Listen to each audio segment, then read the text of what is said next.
Bye tusoma mu kitabo kya Yeremiya omulanzi. Mpulira nga bangi banzikakkanako, buli ludda kutya kwereere. Mumugugumbule, katumugugumbule. N'abaabanga mikwano gyange balinda bulinzi we nnaagwira. Osanga agwa mu nsobi, olwo tunaaba tumulina. Tujja kuwoolera eggwanga, naye Omukama andi kumpi wano, omuzira nnamige. Abannumba bajja kusiizintuka nga babakinyeeko, ensonyi nga zibakutte olw'okulemwa. Baakuswala nnaku zonna ekiswalo ekitalyerabirwa. Naye ggwe Omukama w'amagye, ggwe awenja mu bwenkanya, ggwe eyekkaanya muli munda mwonna, mpandabe bw'oboolera eggwanga ku bo, kubanga ensonga zange nzikukwasizza. Muyimbire Omukama, mumutende Omukama, kuba awonyezza omwoyo gw'omunaku mu kino, awonyezza omwoyo gw'omunaku mu kino eky'ababi. Ebyo Omukama yabyogera.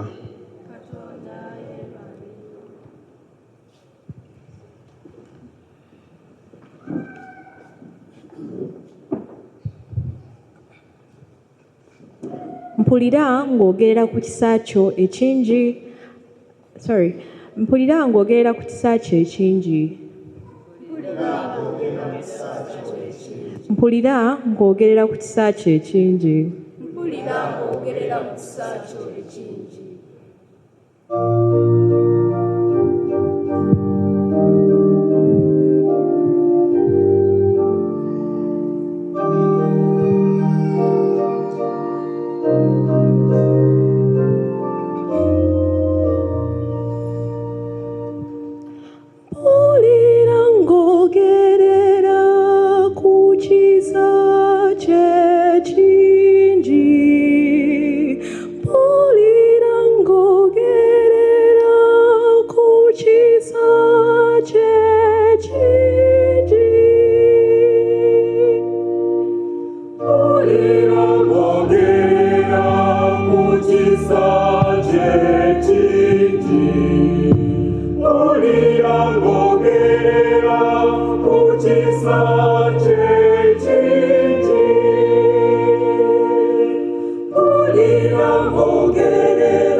Anti olw'okubeera gwe nagumira okuvumwa,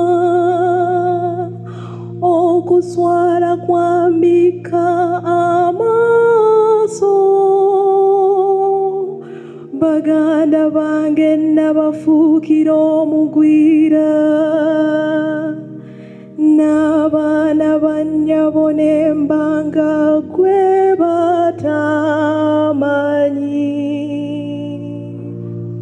Mpulira ng'ogerera ku kisa kyo ekingi. Mpulira ng'ogerera ku kisa kyo ekingi. Naye okwegayirira kwange kukutukeko. Ai Mukama, mu buddo bw'omukwano, ai Katonda, mpulira ai Mukama, kubanga omukwano gw'omusaasizi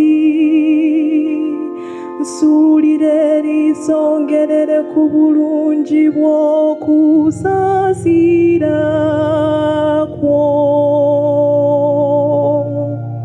Mpulira ngogerera ku kisa kye ekingi, mpulira ngogerera ku kisa kye ekingi. Abatalina mutunuulire, musanyuke, nammwe abanoonya Omukama, omutima gwammwe guddemu endaasi, eggulu n'ensi bimutende, amayanja na buli kyonna ekyekukubiza muli. Mpulira ngogerera ku kisa kye ekingi, mpulira ngogerera ku kisa kye ekingi. Mpulira ngogerera ku kisa kye ekingi, mpulira ngogerera ku kisa kye ekingi.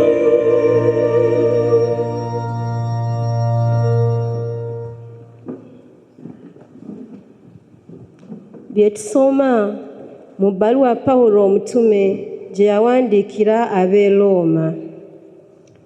Abooluganda, ng'ekibi bwe kyayita mu muntu omu ne kiyingira mu nsi muno, mu kyo ne mugiramu ne walumbe. Walumbe n'abuna mu bantu bonna, mw'oli bonna baayonoonera. Ekibi kyalingawo mu nsi okutuuka etteeka lwe lyajja, naye ekibi nga tiwali gw'okissaako, anti ng'etteeka terinnabaawo. So walumbe ye nga yafuŋŋama mu nsi okuviira ddala ku Adamu okutuuka ku Musa. Nandibadde mu abo abataayonoonanga Adamu afaananyiriza oli ow'okujja. Ekirabo tikibanga musango, oba abantu enkuyanja baafa olw'omusango ogw'omuntu omu.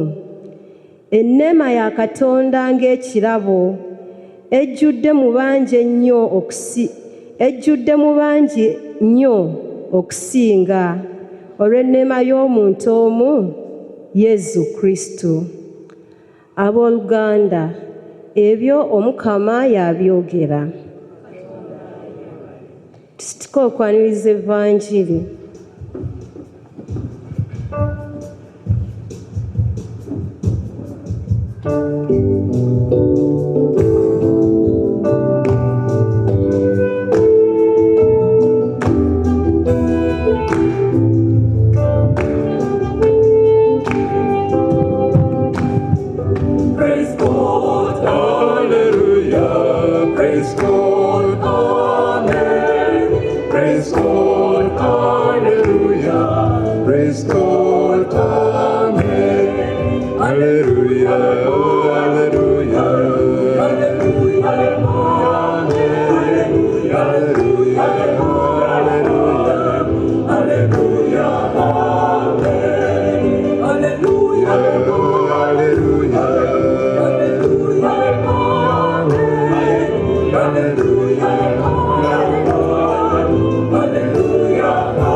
Omukama abeere nammwe.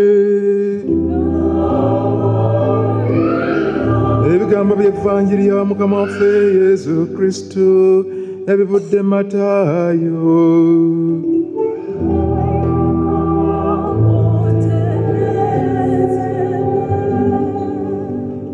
Mu budde buli Yesu yagamba abayigirizwa be nti timutyanga kubanga tiwali kibikiddwa kitali bikkulwa, tiwali kikisiddwa kitalimanyika. Kye mbagamba mu kizikiza mukyogeranga nga balaba, ate kye muwulira mu kaama mukiyigirizanga waggulu ku mayu. Muleke kutya abo abatta omubiri obubiri naye nga tebayinza kutta mwoyo, wabula mutyenga oyo alina obuyinza obw'okusuula omwoyo n'omubiri mu geyeena. Kale enkazalujja ebbiri tizigula ssente emu? So ku ezo tewali egwa ku ttaka nga kitammwe tayagadde. N'enviiri zennyini ku mutwe gwammwe mbale. Awo nno mulekenga kutya, muli ba muwendo okusinga enkazalujja enkumu. Buli alinjatula mu maaso g'abantu, nange ndi mwatula mu maaso ga Kitange ali mu ggulu. Naye alinneegaana mu maaso g'abantu, nange ndi mwegaana mu maaso ga Kitange ali mu ggulu. Kigambo wa Katonda.